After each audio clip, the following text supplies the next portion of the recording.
Bismillahirrahmanirrahim. Assalamualaikum warahmatullahi wabarakatuh.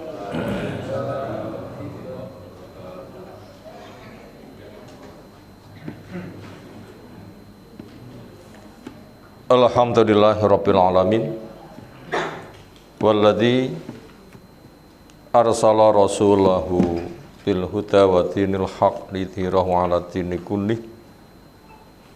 Wa kafa billahi syahida. Wa asyhadu an la ilaha illallah wahdahu la syarikalah wa asyhadu anna Muhammadan abduhu wa rasuluh. Allahumma shalli ala Muhammad wa ala alihi wa ashabihi wa man tabi'ahum bi ihsanin ila yaumiddin. Ya ayyuhan nas ittaqu rabbakum alladzi khalaqakum min nafsin wahidah khalaqa minha zawjaha wa bassa minhuma rijalan katsiran wa nisaa'a wattaqullaha alladzi tasaaluna bihi wal arham innallaha kana 'alaikum raqiba wa ba'd. Fa inna asdaqal hadisi kitabullah wa khairal hadyi hadi Muhammadin sallallahu alaihi wasallam. Syarrul umuri muhdatsatuha fa inna kulla muhdatsatin bid'ah wa kulla bid'atin dhalalah wa kulla dhalalatin finnar. Ayyuhal ikhwah akramana subhanahu wa ta'ala. Kitab Al-Adab Al-Mufrad karya Imam Bukhari rahimahullah ta'ala. Kajiannya insyaallah kita lanjutkan. Yang lalu sudah kita mulai dari bab yang ke-266, babul haya, bab menjelaskan tentang malu. Kita rangkum sekilas supaya berkait, sekaligus untuk menyegarkan ingatan tentang arti malu. Apa itu? Gabungan antara kemauan dan kekhawatiran.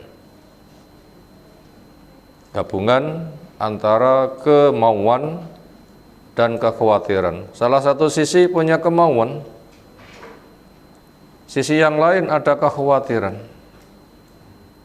Saya mau, tapi bila saya kerjakan, jangan-jangan nanti begini begitu. Gak situ. Itu namanya malu. Kalau takut, gabungan antara kemauan dan ancaman kehancuran. Kalau saya kerjakan, nanti saya hancur. Gak jadi.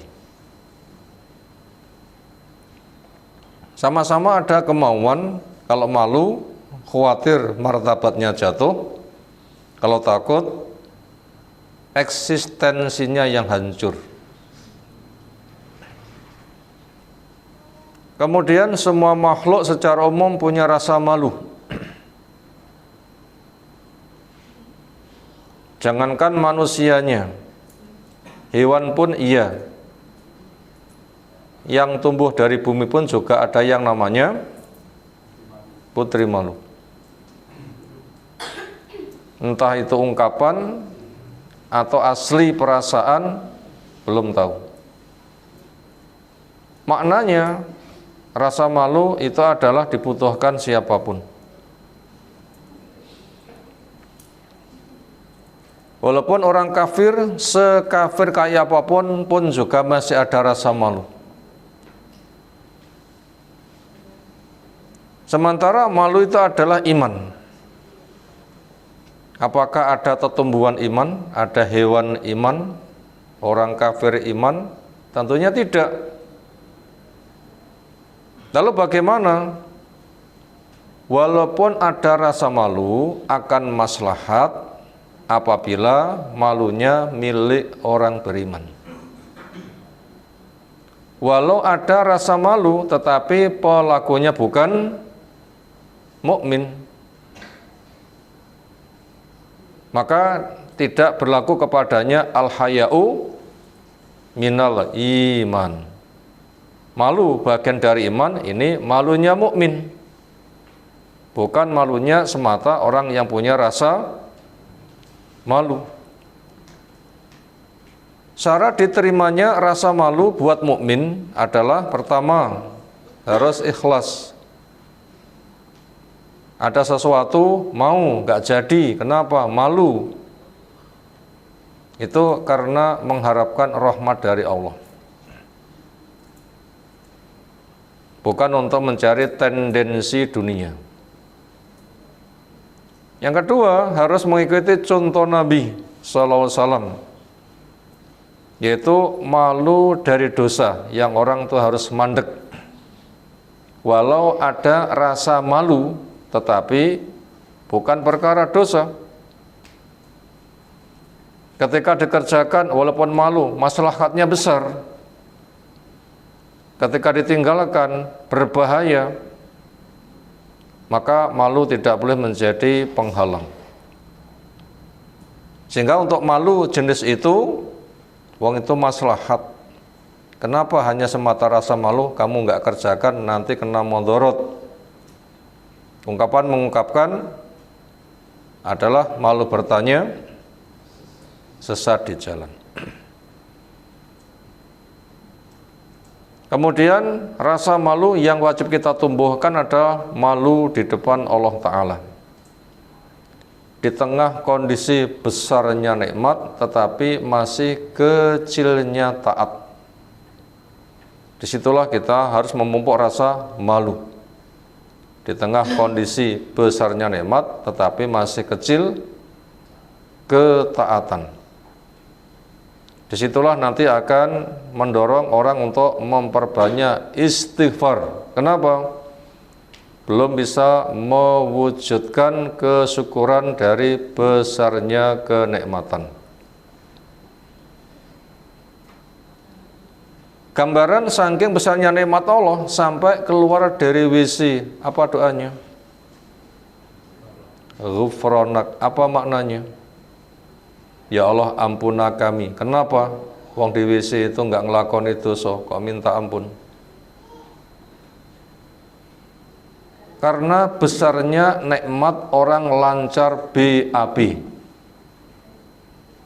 Orang itu kalau BAB-nya lancar, badannya sehat. Sementara apakah keluar dari WC meningkat taat? Sering kembali kepada maksiat. Disitulah harus rasa malu. Ya Allah, di tengah besarnya nikmat yang kau berikan, taatku kok masih sangat kecil. Malu saya. Akhirnya ghufranak, artinya astagfirullah, astagfirullah, astagfirullah. Ya Allah, ampuni saya, ampuni saya. Kenapa? Malu. Besarnya nikmat, saya masih kecil, memiliki ketaatan. Kesana rasa malu yang wajib kita pupuk. Contoh malu yang kayak begitu betul-betul malunya mukmin yang akan bermanfaat. Kemarin sudah kita baca berapa hadis? 2 atau 3? Kita rangkum saja. Yang pertama, inna mimma atrokan nas min kalamin nubuwah idza lam tastahi fasna masikta. Bila di antara yang masih bisa dijumpai oleh manusia dari pesan kenabian tempo dulu, walaupun Nabi sudah meninggal berganti masa tapi pesannya tidak hilang, adalah bila kamu sudah tidak punya rasa malu, kamu akan berbuat semaumu. Artinya kayak rem blong, hancur. Yang kedua, iman itu bercabang-cabang, bid'un wasittun atau bid'un wasabaun, 70 lebih atau 60 lebih. Yang paling tinggi kalimat la ilaha illallah. Itulah akidah. Enggak ada yang diibadahi dengan benar kecuali hanya Allah. Sembahan batil buang.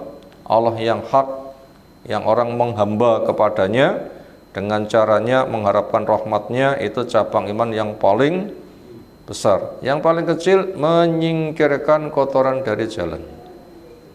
Karena orang iman mencintai saudara seperti mencintai diri sendiri. Kalau saya terancam musibah, ada yang menolong, saya senang. Makanya ketika ada orang tuh mau lewat, kok ada bahaya, maka saya singkirkan. Itu namanya mencintai mukmin seperti mencintai diri sendiri. Lek senang ditulung, wong liya tulungen. Ada bahaya mengancam tidak sadar, kamu ditolong seneng karena selamat. Makanya ketika ada orang lewat, ada ancaman tidak sadar, tulungen. Makanya menyingkirkan kotoran dari jalan, cabang dari iman, dan malu, cabang dari iman juga. Lalu yang ketiga, bahwa rasa malunya Nabi SAW itu lebih amat sangat kuat dari malunya gadis pingitan. Dan diantara tanda kemuliaan perempuan adalah adanya rasa malu. Secara umum rasa malunya perempuan lebih kuat daripada rasa malunya laki-laki. Buktinya ketika orang Quraisy zalim di masa jahiliyah, orang yang tawaf harus memakai pakaian Quraisy, ditanggalkan pakaian daerah masing-masing. Caranya beli, bila nggak mampu, nggak bisa, pinjam. Bila nggak dapat pinjaman, telanjang. Banyak laki-laki yang tawaf siang hari dan keadaan telanjang. Perempuan malu, akhirnya mereka tawafnya di waktu malamnya peteng. Ini memberitahu kepada kita rasa malunya lebih kuat. Maknanya seperti itu secara umum. Nah, sementara Nabi SAW ternyata lebih pemalu daripada perempuan, bahkan gadis pingitan. Rasa malu kagem ibu-ibu cek perawan kalih pun berkeluarga sami napa benten? Duka kula ternyata dadi ibu-ibu masalah. Mila kula nyuwun pirsa. Katanya berbeda. Pitik mawon antara doro pun babon, gayane sami napa benten? Benten. Pitik doro terus pundi? Cetok wong wer. Pitik pun wis ndek anak memeti. Cetok jago nguyak ngoten iki. Nggih nuwun sewu. Ini untuk njajaki saja, kok kagem ibu-ibu ngoten nggih mboten. Ya ora ngono. Tapi menunjukkan sebuah gambaran. Dan Nabi SAW itu dengan pertimbangan demikian tetap lebih malu daripada malunya gadis pingitan. Makanya kasus yang pernah tersampai, satu kesempatan Nabi ditanya tentang kasus khusus perempuan. Kasus khusus perempuan, perempuan saja malu, Nabi lebih malu. Pesan Nabi SAW, cara mandinya perempuan, ambillah kapas, tetesi minyak wangi, dan mandilah dengannya. Perempuannya pelongo gitu. Terus pun dicarane, kok cari kapas, tetesi minyak wangi, mandi dengannya, mudeng-mudeng nih kalau nggih. Terus pun iyo carilah kapas, kamu tetesi minyak wangi, mandi dengannya. Terus pundi niku? Oh iya kana. Sing jawab ngono wisin, sing tekok malah nguyak. Sampai 3 kali. Akhirnya Bu Aisyah paham, digelandang. Rene yo tak duduhi carane ngene, ngoten nggih. Nabi sampai tutup aja. Itu bukti beliau itu ada amat sangat pemalu. Berarti menandakan semakin kuat iman, rasa malunya semakin kuat. Nah, semoga kita semakin kuat keimanan kita. Semoga kita mukmin. Berikutnya yang ke-600, insyaallah ini gilirannya. Ana Aisyah, dari Bu Aisyah. Ini agak panjang tapi saya rangkum. Ya Rasulullah SAW, lam aroka, saya tidak pernah melihat panjenengan. fazita memiliki rasa sungkan li Abi Bakrin terhadap Abu Bakar wa Umar dan kepada Umar radhiyallahu anhuma. Kama fazita sebagaimana engkau memiliki rasa sungkan li Utsmana kepada Utsman.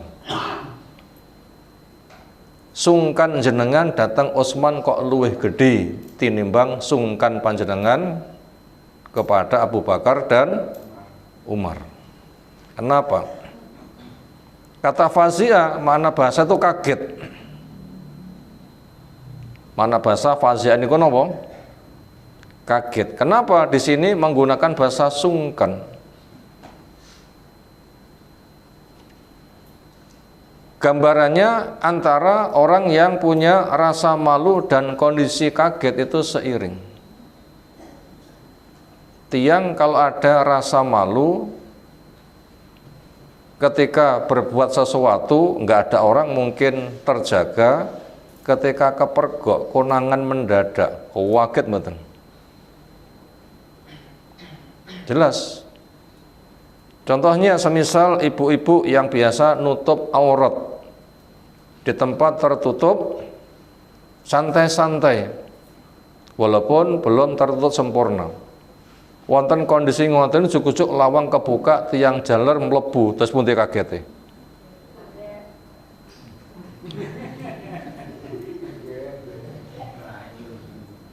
Mungkin langsung melayum awur dan sebagainya.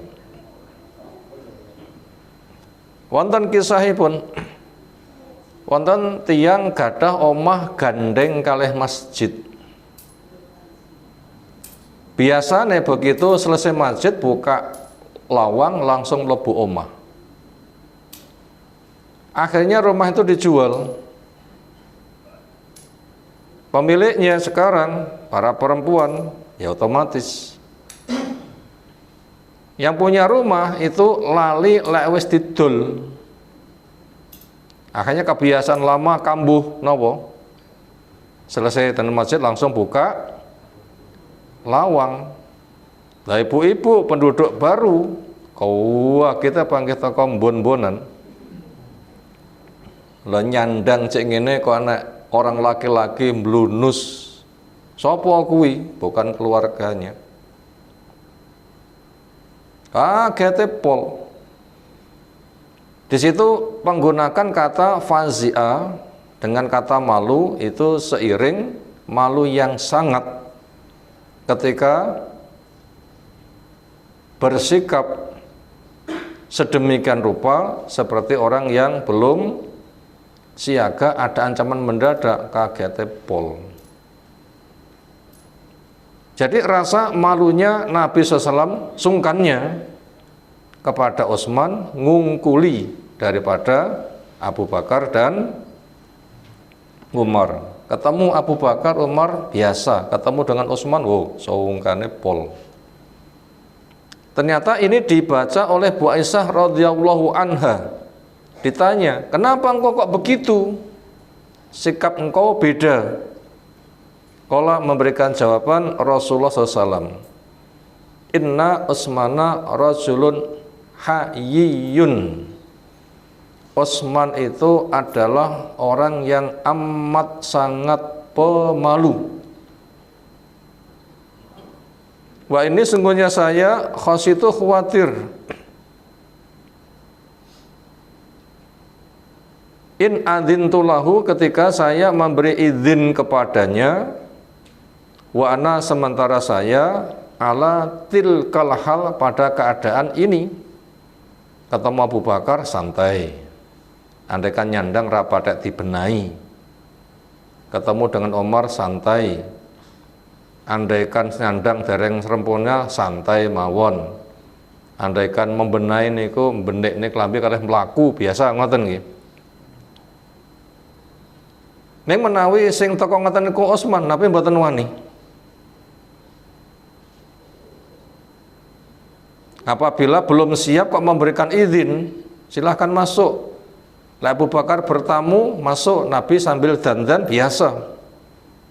Umar minta izin masuk, diizinkan, Nabi menyambut, nyandangi, sinambi melaku niku biasa.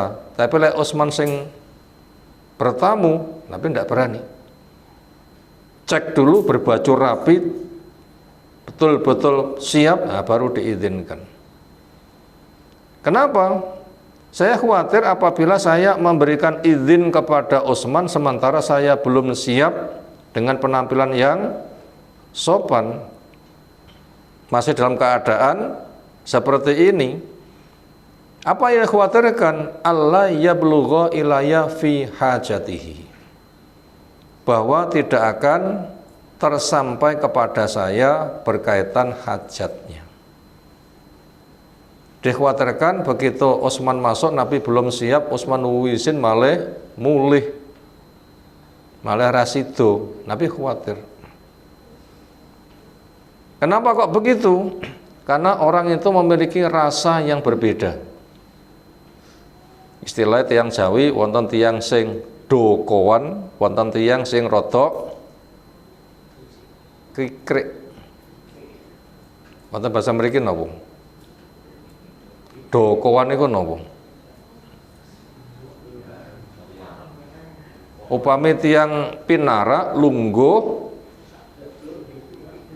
serasah mikir piye nggane sing penting lungguh mabrok ngoten mawon nggih. Reket ya tumbah.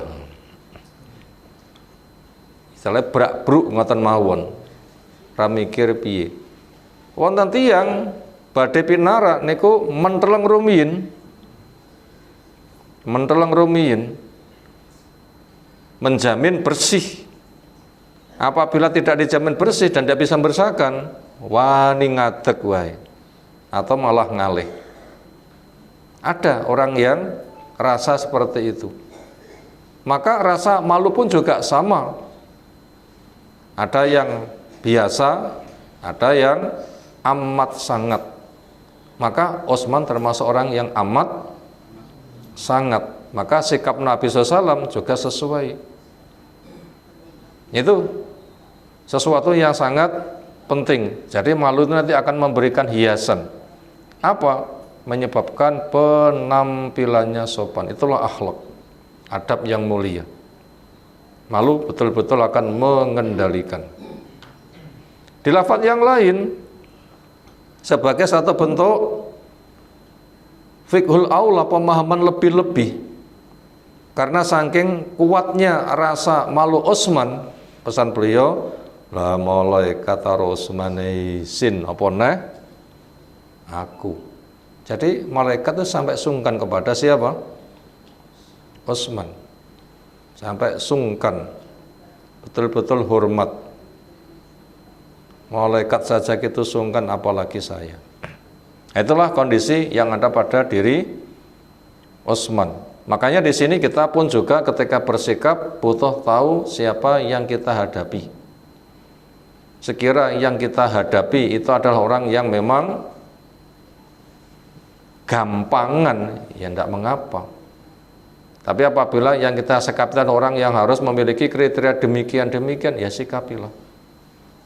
Makanya Nabi SAW itu ketika menyelesaikan sesuatu, tahu situasi kondisinya.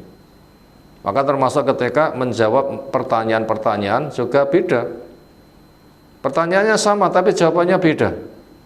Misalnya, dosa apa yang paling besar? A, B, C tanya dengan soal yang sama, jawaban Nabi samakah? Tidak. Tidak. Dan Nabi tahu dulu kondisi orang itu. Ketika sudah tahu, jawabannya mengena sasaran. Niku luwih teliti ketimbang dokter mendiagnosa datang pasien. Tujuannya supaya tepat sasaran. Berikutnya yang ke 601. An Anas bin Malik radhiyallahu anhu anin nabiyyi sallallahu alaihi wasallam qol ma kana al haya fi syai'in illa zanah. Ma tidaklah karena ada al haya'u rasa malu fi syai'in pada sesuatu illa kecuali zanahu, rasa malu akan menghias indah kepadanya. Andaikan nampa tamu ada rasa malu niku mengke berdandan arek kalau nyambut tamu dandane nyandange sesempurna mungkin. Aja nganti beneken junjing nampa tamu. Napa beneken junjing? Namun ngantos kethu jek mencele nampa tamu. Dan bahasanya semisal kadang-kadang ibu kudunge kuwalik nampa tamu. Iki nyapa tamu mesem ilang. Pano dangi mlebu kamar jipuk banyu, ya Allah, pano kuwalik iki mengene. Ternyata ketika ada rasa malu itu kuat, dia akan menghias indah. Sehingga benar pernah terjadi pengalaman kemarin saya nampak tamu, kerudung saya masih terbalik. Dia nanti akan ngecek, ojo nganti sekarang terulang kembali. Akhirnya dia menghias indah. Itu contoh pemahaman. Rasa malu bila ada pada sesuatu akan menyebabkan dia berhias indah sehingga penampilannya sempurna. Itu akhlak, itu adab. Sehingga ketika bergaul orang lain akan nyaman karena mendapatkan sambutan yang sempurna. Wala kanal fuhsyu fi syai'in illa syanah. Wala kana, dan tidaklah ada, maknanya dengan wa makana sama ma dan la untuk makna ini sama artinya. Tidaklah ada sesuatu yang bersifat keji fi syai'in pada sesuatu illa kecuali syana akan menjelekkannya. Artinya termasuk orang tidak ada rasa hormat pada orang lain, maka perilaku dia nanti akan menghina pada orang lain. Nggak sungkan kepada orang lain, nah perbuatanmu juga salah ala kadarnya. Nggak ada rasa malu pada sesuatu, melaku sakarepe dhewe. Nanti risikonya begitu. Makanya malu itu adalah indah. Berikutnya yang ke-602. An Salim an Nabi anna Rasulullah sallallahu alaihi wasallam marra bi rajulin, melewati pada seseorang, ya'idhu akhahu wa'adhu ya'idhu, memberikan mau'idhah teguran kepada saudaranya. Al-khaya berkaitan fil khaya tentang rasa malu. Bocah kok isinan ngone rawani, ora sumbut karo gedemu, atau bahasa yang semisal.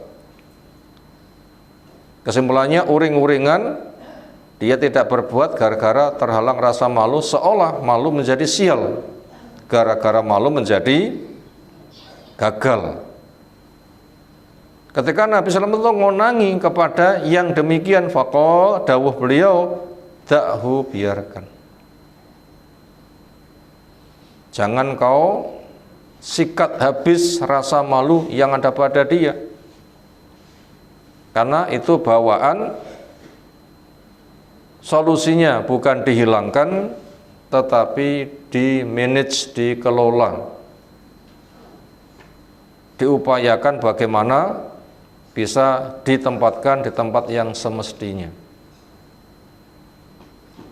Karena apabila rasa malu hilang, bahaya. Kenapa? Fa'inal khaya minal iman. Karena malu itu dari iman, artinya rasa malu itu fungsinya seperti iman. Min di sini memiliki makna ka. Itu syarahnya. Min punya makna apa? Ka, al khaya'u kal iman. Fungsi malu seperti fungsinya iman. Gimana itu? Wala yazni az-zani hina yazni wa huwa mu'min. Tidak zina orang yang zina dikala zina dia itu masih punya iman. Apabila imannya benar, maka dia mampu ngerem nafsu sehingga tidak kecebur kepada perzinaan. Wala yasrikus sarik hina yasriku wa huwa mu'min. Si pencuri tidak akan mencuri dikala mencuri dia itu punya iman. Artinya bila punya iman dia akan ngempet sehingga tidak akan mencuri. wala yantabitu nubatan hina yantabihu wa huwa mu'min. Dan tidaklah merampok seorang perampok ketika merampok dia itu punya iman. Artinya bila punya iman dia tidak akan merampok. Kenapa? Karena mencintai saudara seperti mencintai sendiri-sendiri. Saya tidak suka dirampok, saya juga tidak merampok. Akhirnya dengan iman nanti akan mengendalikan. Nggak jadi. Maka malu fungsinya seperti itu. Rasido tandang ketika punya rasa malu, fungsinya sama, sama-sama ngerim. Fungsinya sama, yaitu sama-sama ngerim. Maka dikatakan al-haya'u minal iman, artinya al-haya'u kal iman. Malu itu fungsinya seperti iman. Hadis yang terakhir agak panjang, yang ke-603. An Aisyah radhiyallahu anha qalat, karena ada Nabi sallallahu alaihi wasallam muttaji'an, berbaring, leyeh-leyeh, tiduran santai, fi baiti, di rumah saya, kasifan, dalam keadaan tersingkap, an fakhidhihi, berkaitan pahanya, ausa qoihi, atau dua betisnya.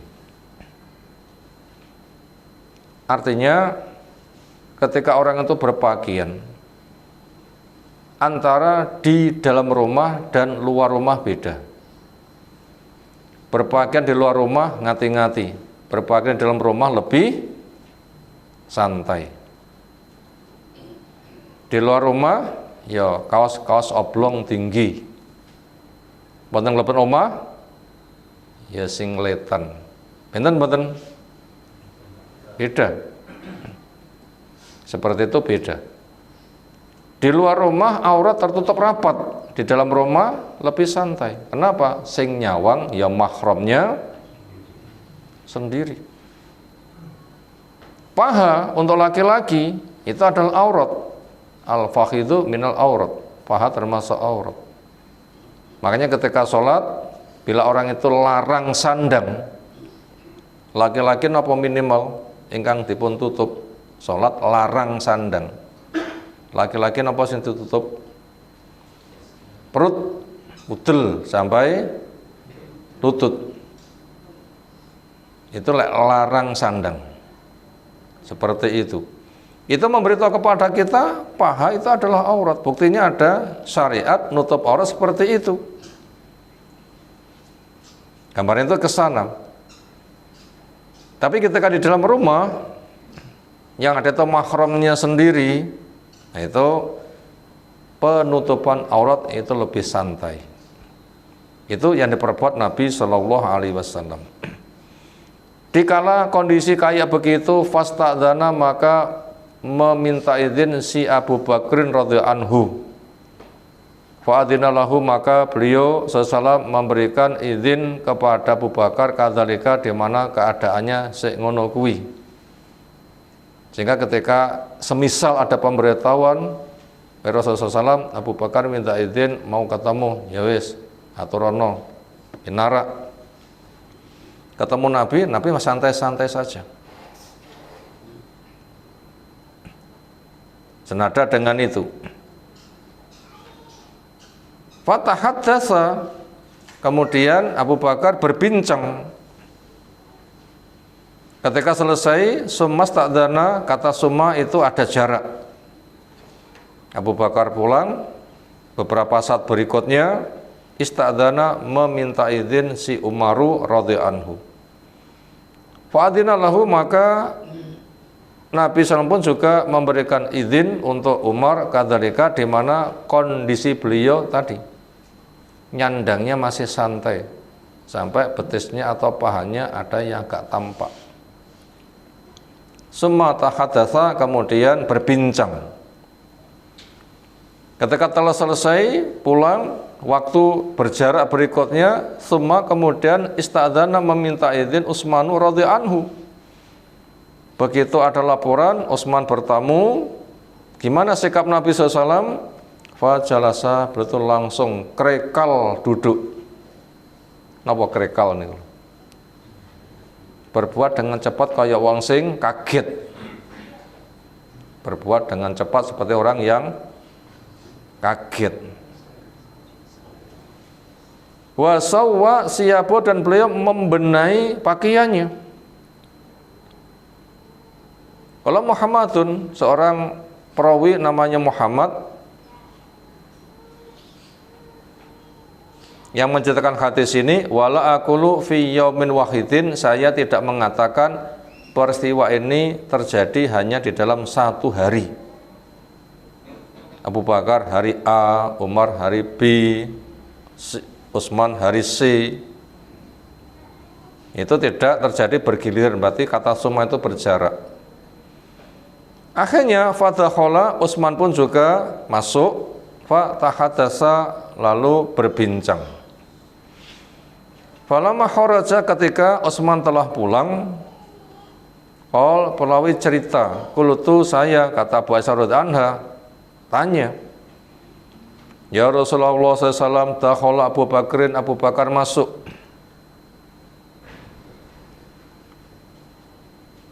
Falam tahasya, di mana engkau tidak menyambut dengan penuh keceriaan. Walam tubalihi, dan engkau enggak begitu peduli. Nyambut kalau penuh dengan ceria itu disiapkan normal, berbajunya serapi mungkin, persiapannya serapi mungkin,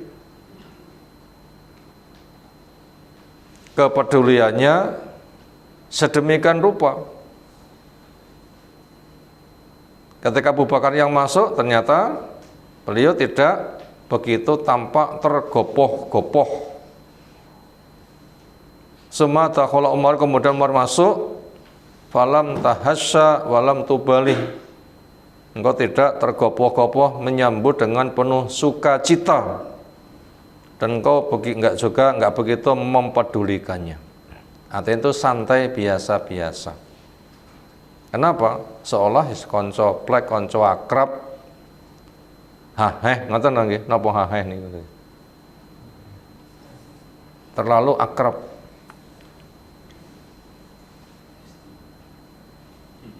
Semata kalau kemudian masuklah si Utsman, fajalasta, di mana engkau langsung duduk sedemikian rupa, seperti orang kaget.